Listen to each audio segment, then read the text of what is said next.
O país com um dos maiores territórios do mundo, cheio de riquezas e beleza exuberante, mas que se tornou uma grande piada. Invasões, narcotráfico, contrabando e crimes ambientais estão destruindo a vida de cidadãos inocentes, mas pouco e nada é feito sobre isso. Como tudo chegou a este ponto?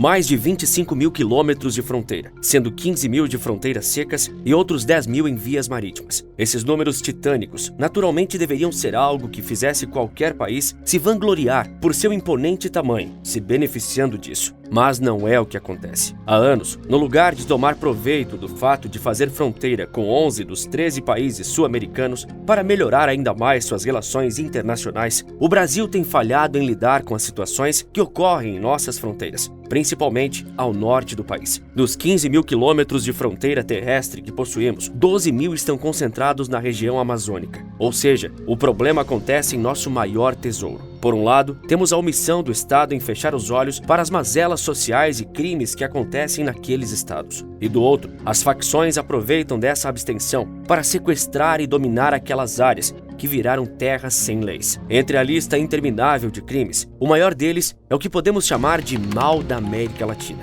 Você já deve imaginar do que estou falando: o narcotráfico. Esse é o carro-chefe dos crimes nas fronteiras. O Brasil possui mais de 8 mil quilômetros de fronteira com os países que mais produzem cocaína no mundo: Colômbia, Peru e Bolívia. Basicamente, nosso país perdeu as regiões fronteiriças do norte para criminosos. Mas acredite, o buraco é muito mais embaixo. Sendo direto, o que ocorre nesses locais é muito lucro às custas da integridade e da segurança do cidadão de bem. São montanhas e montanhas de dólares manchadas com o sangue dos inocentes daqueles estados. Infelizmente, as fronteiras na região norte sobrevivem e orbitam ao redor do tráfico de drogas. O domínio do crime organizado nesses locais faz com que os traficantes praticamente virem uma forma de estado paralelo. Eles impõem um verdadeiro regime autoritário, em que a população é explorada. Os cidadãos chegam até mesmo a ser explorados e abusados pelo sistema dos criminosos. Medo é pouco. Eu acho que a gente fica aterrorizado. As fronteiras brasileiras com as nações produtoras de drogas são fortemente disputadas por várias facções criminosas, colocando a população sob fogo cruzado. E enquanto as guerras acontecem nas cidades, as rodovias se tornaram vias de transporte de drogas. E é óbvio que aqueles estados que conseguirem ter mais servidão como corredores para o crime organizado serão os mais afetados. Um exemplo fora da região norte, mas ainda fortemente conectado a ela, é o Mato Grosso. O estado possui mais de 1.500 quilômetros de fronteira com o Paraguai e a Bolívia. Lá, quem manda são duas grandes facções brasileiras, o PCC e o Comando Vermelho, que também estendem sua influência pela divisa com Goiás e Distrito Federal. Desta maneira, as facções se aproveitam da vantagem geográfica que o Mato Grosso oferece. Porém, o pior ainda acontece ao norte. O índice de violência média no Brasil tem crescido monstruosamente entre os 178 municípios dos estados da Amazônia. Para se ter uma ideia, a taxa de mortes violentas da região está 45% acima de toda a média nacional.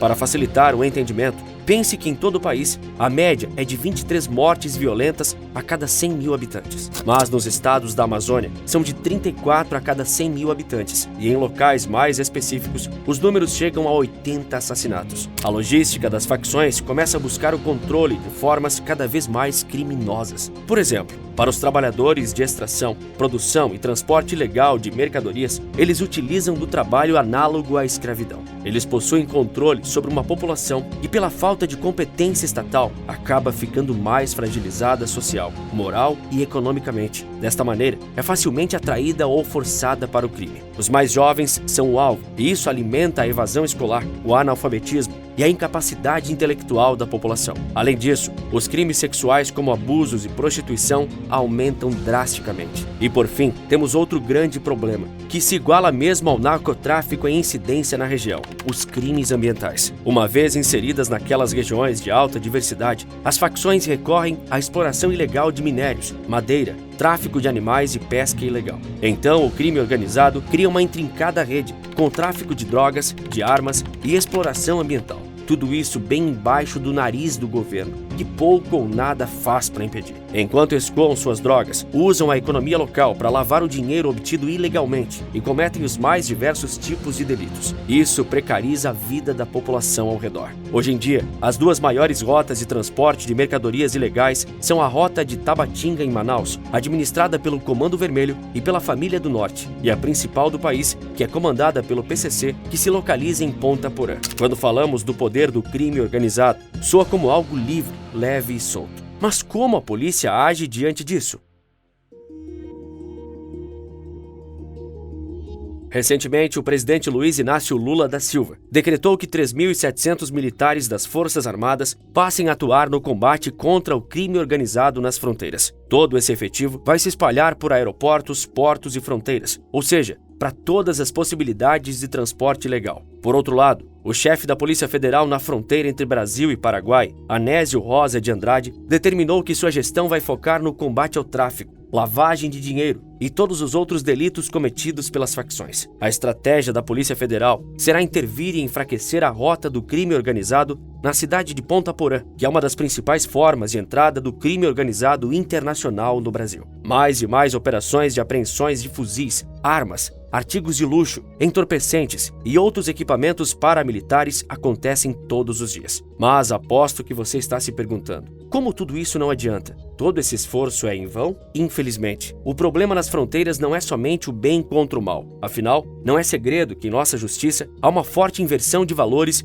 e uma poderosa corrupção em sua estrutura. Não é novidade que o crime organizado também vive nas forças policiais. Em 2020, tivemos a última grande exposição desta questão. O Brasil e o Paraguai entraram em uma rota de acusações graves sobre corrupção. Policiais federais brasileiros afirmavam que não podiam confiar em ninguém da polícia paraguaia, pois todos estavam afogados na corrupção do PCC. E do outro lado, policiais paraguaios acusaram os brasileiros de fomentar o crescimento do PCC em terras paraguaias. Todo este abalo na confiança entre as duas corporações começou com a fuga em massa de bandidos do PCC do presídio de Pedro Juan Caballero. Mesmo que as polícias dos dois países ainda cooperem, a desconfiança e o descrédito ainda existem, porque a fuga dos criminosos obviamente aconteceu pela compra de agentes carcerários e da própria administração da prisão. E o que ocorre quando há essa fragilidade? Ainda mais abertura para a corrupção. Pelas vias entre Paraguai e o Brasil, que passam pela grande rota de Ponta Porã, existem diversos pontos sem sequer uma fiscalização. O motivo? Os mais diversos. Propina para políticos e funcionários da segurança pública, criminosos infiltrados na segurança e pouco reforço nas áreas necessárias fragilizam estas rotas de propósito para facilitar a estratégia criminosa. E para agravar ainda mais o cenário, não existe força efetiva suficiente para atuação nas fronteiras, mesmo contando com a Polícia Federal, a Polícia Rodoviária Federal e as Forças Armadas.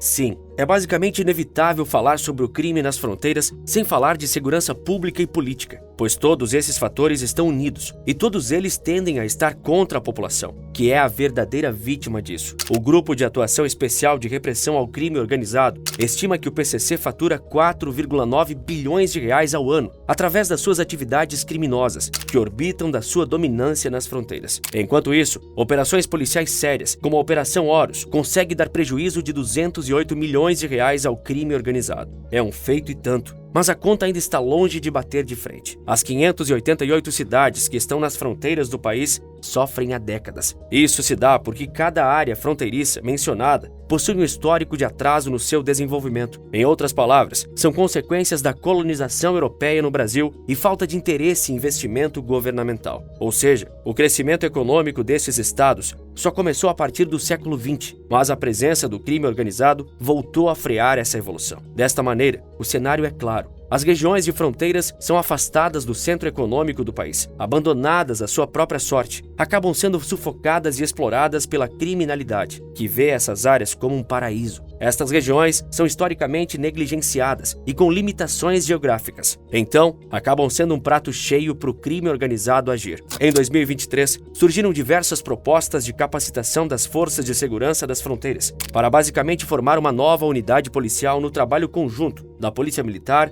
Civil, Penal, Rodoviária Federal e com as próprias Forças Armadas. Mas de pouco adianta esse combate ao crime organizado se não for equilibrado com a implementação de políticas públicas que fortaleçam a população, que dê dignidade ao cidadão e permita que eles possam viver em segurança, sem a ameaça dos traficantes. Podar não basta, é necessário cortar o mal pela raiz. A partir deste ponto, e apenas dele, as atividades práticas de policiamento e campanhas militares vão ter alguma efetividade. O coração do crime organizado está nas fronteiras, e as artérias dele estão correndo pelas mais diversas instituições públicas na América do Sul. Acabar com isso seria como tirar a população local das algemas. Mas hoje, isso não passa de uma utopia. Enquanto esse momento não chega, continuaremos remediando para evitar o inevitável.